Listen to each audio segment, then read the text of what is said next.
بسم اللہ الرحمن الرحیم۔ چور کی توبہ کا عجیب واقعہ۔ عربی حکایت ہے کہ ایک بادشاہ اپنی جوان سالہ بیٹی کی شادی کو لے کر بہت فکر مند رہتا تھا۔ وہ برسوں سے نیک اور عبادت گزار داماد کی تلاش میں تھا۔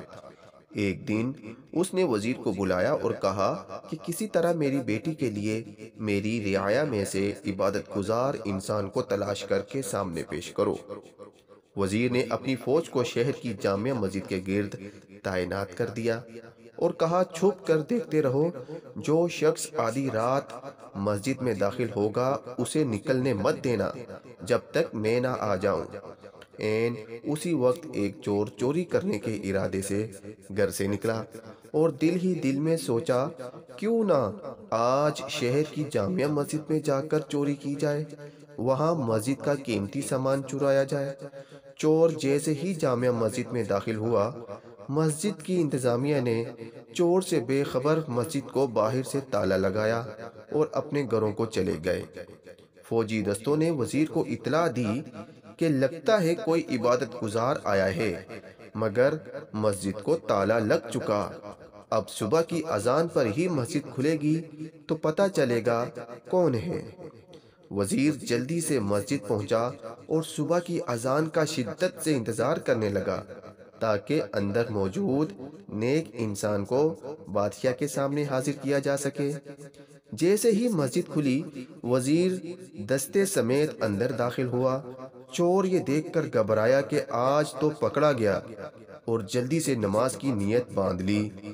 جوں ہی سلام پھیرتا، فوراً کھڑا ہو کر دوبارہ نیت باندھ لیتا۔ وزیر کو اس کی عبادت گزاری پر یقین آ گیا۔ جوں ہی سلام پھیرا، فوجی دستے نے اس چور کو پکڑا اور بادشاہ کے سامنے پیش کیا۔ وزیر نے کہا، بادشاہ سلامت، یہ ہے آپ کا مطلوبہ شخص، اسے مسجد سے گرفتار کیا ہے، رات بھر مسجد میں عبادت کرتا رہا۔ چور کی حالت غیر ہو رہی ہے۔ بادشاہ چور سے مخاطب ہو کر کہنے لگا، کیا خیال ہے اگر میں اپنی بیٹی کی شادی تمہارے ساتھ کر کے تمہیں اپنی سلطنت کا ولی عہد مقرر کر دوں؟ کیا تمہیں منظور ہے؟ چور ہکا بکا ہو کر دیکھنے لگا، ڈرتے ڈرتے پوچھا، عالی جاں، یہ کرم نوازی کس وجہ سے ہے؟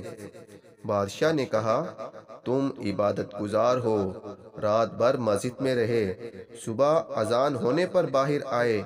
چور دل ہی دل میں سوچنے لگا، اے اللہ، میں چوری کی نیت سے ہی صحیح مگر تیرے گھر گیا، دکھلاوے کی نیت سے ہی صحیح نماز ادا کی اور بدلے میں تو نے دنیا میرے قدموں میں ڈال دی۔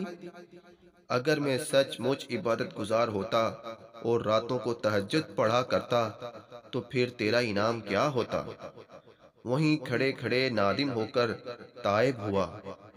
خوش نصیب ہیں وہ لوگ جن کا دل عبادت میں لگتا ہے، اپنے مالک کے سامنے گڑ گڑا کر ذکر کرتے ہیں، آرام دہ بستروں کو چھوڑ کر مصلی پر کھڑے ہوتے ہیں۔ کیا مقام ہوگا ان کا، ایک انسان اس کا تصور بھی نہیں کر سکتا۔ اللہ پاک ہم سب کو پکا سچا عبادت گزار بنا دے، آمین۔ ویڈیو اچھی لگی ہو تو لائک اور شیئر ضرور کریں اور ساتھ ہی ہمارا چینل سبسکرائب کریں تاکہ آپ کو آنے والی ویڈیو سب سے پہلے مل سکے۔ شکریہ۔